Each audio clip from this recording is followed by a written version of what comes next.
musukuru wavamiriani mbuya nasekuru ndisi kuti mandirasa neni ndozviona nhamo yakatoti kaka mbuya nasekuru mwoyo wangu une ronda ndikazviringa ndozviona ndisina kuchinda asi kuti handisiye kwaningaenda zvandingagona kutokumbira samatenga inini mwoyo wangu unoshuvira inini meso angu akatarisira kuti chandinoda ndichachipakatira mukana uripo nguva ndichamirira inini mwoyo wangu unoshuvira inini meso angu akatarisira kuti chandinoda ndichachipakatira mukana uripo nguva ndichamirira ini mumaziso angu ndoona chiedza chiri nechemudenga mungatiremberedza mumwoyo zvotidai mangochidonedza pese pandinofamba chondiperekedza nguva zhinji ndinenge ndichirota pandinopepuka ndowana ndine nyota mwari wangu ndipe iwo zvinoshota muupenyu ndisavawe kunyunyuta inini mwoyo wangu unoshuvira inini meso angu akatarisira kuti chandinoda ndichachipakatira mukana uripo nguva ndichamirira inini mwoyo wangu unoshuvira inini meso angu akatarisira kuti chandinoda ndichachipakatira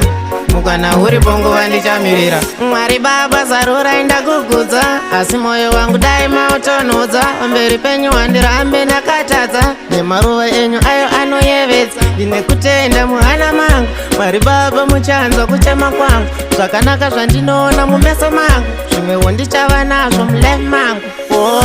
inini mwoyo wangu unoshuvira inini meso angu akatarisira kuti chandinoda ndichachipakatira mukana uripo nguva ndichamirira inini mwoyo wangu unoshuvira inini meso angu akatarisira